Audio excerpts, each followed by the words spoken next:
Know the difference with Annex Wealth Management? If you're not subscribed to our weekly newsletter, The Axiom, may I suggest you do that? 7 weekly insights delivered on Sunday morning. You don't have to be a client to subscribe. And what you find in The Axiom runs the gamut. The Week in Review, guest features, teaching and learning segments, and we love a good poll because we like hearing more about our friends and clients. Now, several months ago, our next guest was with us to discuss some results of a poll about what parents speak to children about when it comes to financial planning, and he's back to do it again. Welcome, Eric Strom, Financial Planning Manager and a CFP at Annex Wealth Management. Hello, Danny. Thanks for having me. I still can't figure out if this is bugging the kids or just being aware of the kids. Probably better to ask these questions now than down the road when they're older and they might be in a spot. Yep, and it probably is a little bit of both bugging them and important. The initial questions, we asked 4, are you saving enough for retirement? And then the second part was, are you saving enough? Will you need financial help in the next 5 years was the second question. Do you have a will and estate plan? And then how often do you plan on updating your will and or estate plan? Eric, let's go over the remainder of the poll, get your take. One of the questions we asked was, do you foresee situations that could cause friction with siblings and dependents? That's a great question. It is, and we did see a lot of respondents, almost half of respondents saying that yes, they did foresee some of this friction.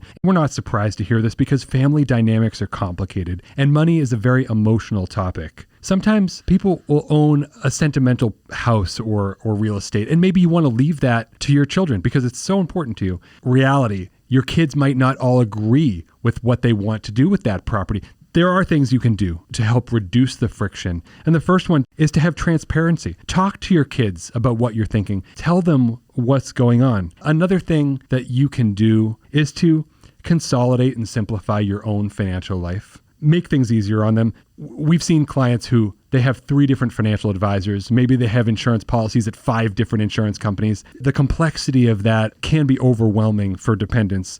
And also doing your estate planning, having your assets titled correctly and having beneficiary designations up to date. All of these best practices, they might sound a little boring and mundane, but these things we see help reduce that friction and negativity that can happen within a family dynamic.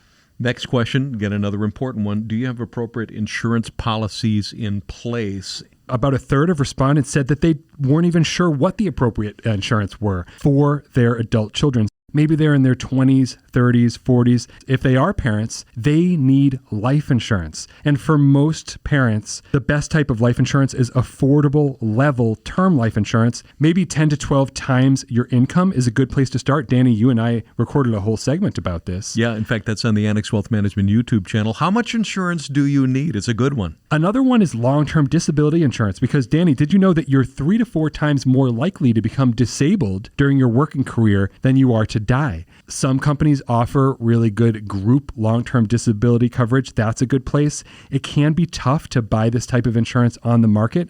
And lastly, need renter's insurance. And for homeowners, of course, property and casualty insurance. Sometimes if your adult child has assets or high income, rental property or business, they might want to look at having umbrella insurance as well. As you can see, there's lots of different types of insurance. Some of them can be important for your adult children. Eric Strom, Financial Planning Manager and a CFP at Annex Wealth Management. Some might think that these are bugging the kids, but these are important questions. The next question was, are your financial documents in a safe place? And maybe if they're a younger generation, they've got them on the cloud, you got to know how to get to them. Yeah, absolutely. So I actually asked my estate planning attorney this question recently. He mentioned that a best practice was having that digital, so having digital copies, but in addition, a fireproof safe at home. And if you have that fireproof safe, also put some thought into where are the keys? If there's a couple sets of keys, right, where do you keep those? And another tip is if you're working with a financial advisor, give them copies as well, so that maybe you have your own digital copies, but you can have a professional with copies as well.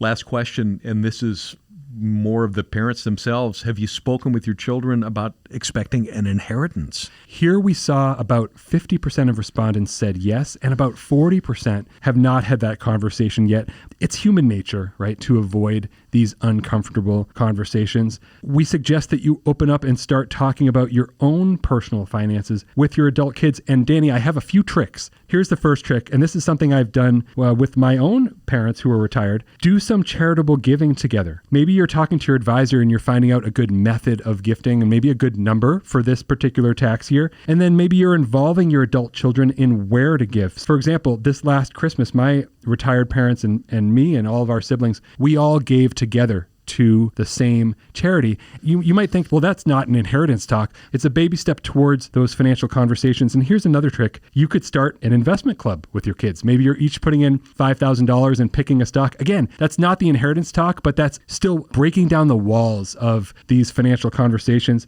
Another big one is you could introduce your children to your advisor, maybe your tax person, your team. And by doing that, again, that's another step that kind of leads up to that inheritance talk. And remember this is research shown that 80% of millionaires are first generation. The reality is that most fortunes are spent down by the second or third generation. So we want to all do what we can to help our adult children become good stewards of money. For investment, retirement planning, tax planning, and estate planning as a fee-only fiduciary, know the difference, folks. AnnexWealth.com. Click that Get Started button. Eric Strom, Financial Planning Manager and CFP at Annex Wealth Management. Always appreciate your insight. Thanks, Danny.